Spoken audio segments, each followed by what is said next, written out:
Hello? Cece? Yes? Hi, this is Justin Kantor calling from The Groove in Boston. Justin, how you doing? Good, how are you? I'm doing all right. Can you hold on just one second? Sure, no problem. Hello? Yes. Yes, what's going on? Oh, not much. Just Let me close the door because my brother has his music up loud. Okay, yeah. No problem.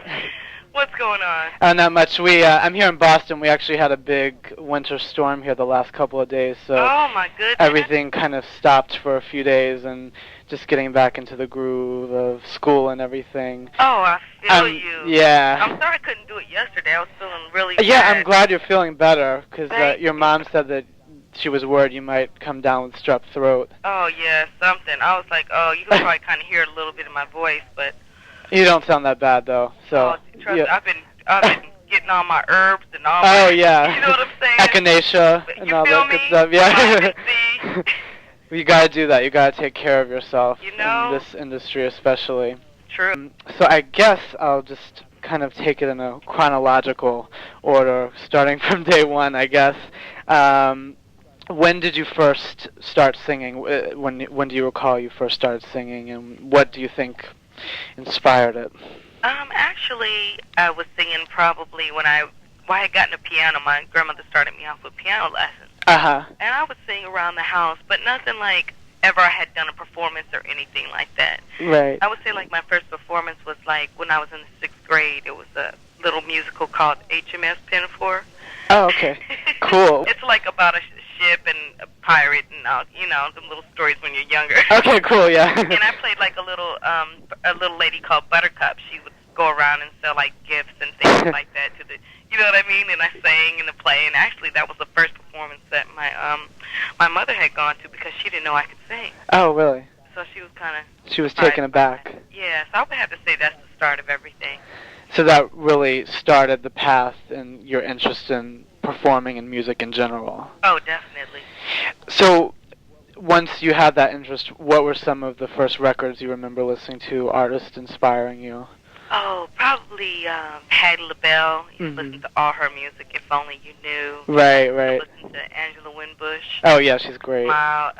Jennifer Holliday, I Am Love. Oh, yeah. Yeah. Luther, Shirley Murdoch, you name it, those were on. Come in. When did you determine that you wanted to do singing professionally? I would have to say after I did the play, I just really felt like that the stage was my home. Right. It felt really comfortable to me. I was like, I could do this. This sounds like a lot of fun. So what I did was I started doing like a lot of talent shows around Arizona. My mom would find out, what was going on, in the community and different things. She would put me in different contests.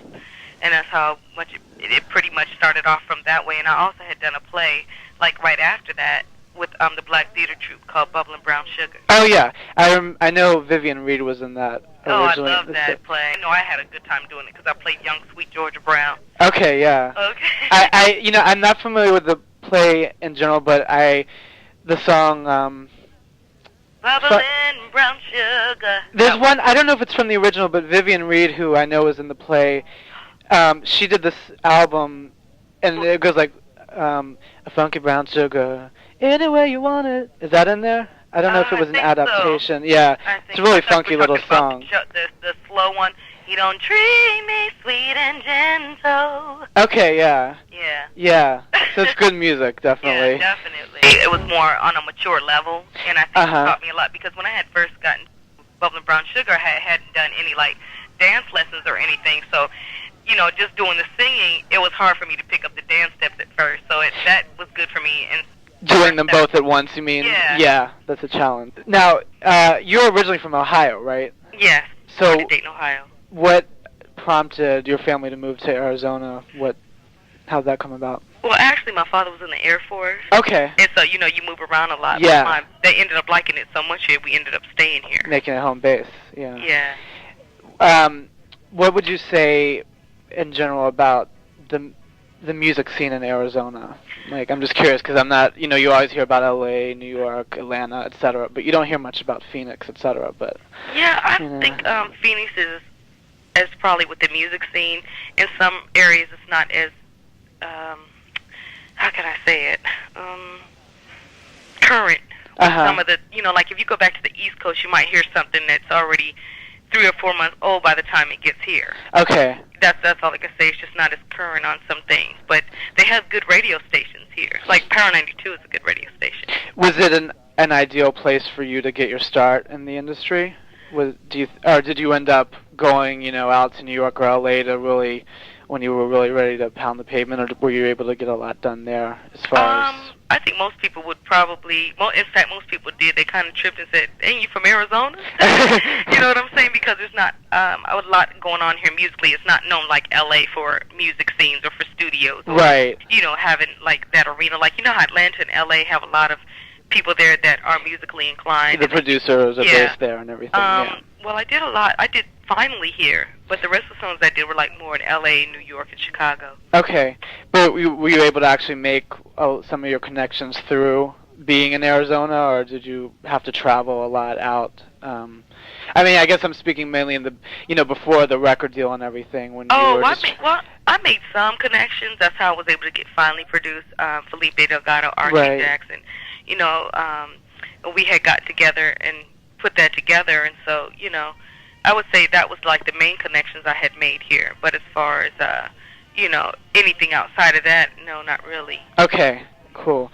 Now, I read that you studied voice with the teacher Seth Riggs, I believe. Yeah. When did you decide to do vocal training, and what do you consider are the most beneficial aspects of having formal voice training? I think, one thing, I always feel like your voice is your instrument, and I feel like with any instrument, the more that you learn about it, the better you are. I just feel like there's many. Let me turn this TV down. Okay. Straight concert in stereo. Oh, yeah. Okay. I'm sorry, boo. That's okay. Okay, I was looking at the 5 heartbeats. But anyway. Oh, yeah. Good okay, one. that's yeah. a good movie. Nights like this. Okay. But, the more that you learn about it, I think the better that you improve. I think that you're able to go to higher octaves. You learn how to warm up. Like now, like if I have a cold, I've learned how to sing through a cold through the different exercises that I've done. Right. Vocal exercises, my voice has gotten stronger. And I've always found through the lessons I've taken, I guess, just more control is one of the best things more vocal control. I feel like from the first album to like especially my second or third or even to now, right. I think people can hear the growth in my voice. Yeah, definitely. Now, let me see. Now I know, okay, as far as getting involved with A&M, I know you sang with Overweight Pooch, the song I Like It, that you sang on. Was that how the deal with A&M came about, or were you already with them? Or I was just wondering how the deal came about.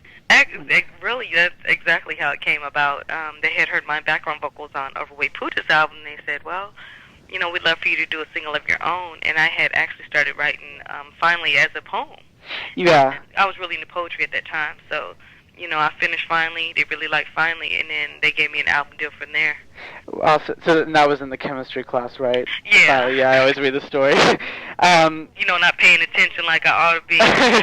So you were in college then, or you were still in high school? Or I was in college, community college. Okay, great. And so you wrote the lyrics to that, and then when you hooked up with Felipe, is that they added stuff to it, music, or how did that work out? Well, I had come up with the lyrics and the melody. Okay. And then they helped me put it together musically. The chords and everything. Yeah, there you go.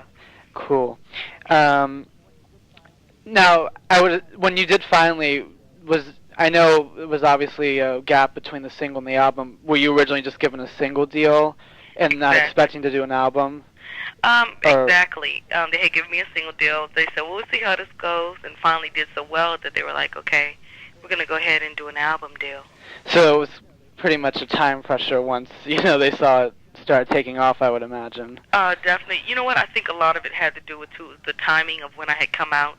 At the time, remember Robin S., Crystal Waters, and everybody was out, so music was in that vein. Exactly. Of Finally when I had come out, too. So I think all that made a difference.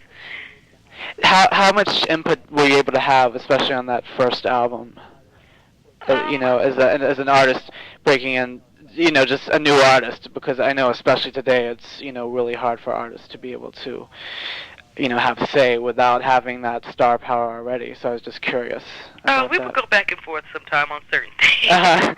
But as far as the songs, I feel like I had enough input as an artist to say whether I was feeling a song or not, and saying, hey, I'm not really feeling that, because if I can't feel it, I can't sing it. How sometimes they'll be like, well, we want you to do this song. Right. They respected me in that way. If it was something I really wasn't feeling, then they wouldn't push it. We would just move on and try to find another song that we both liked. Yeah.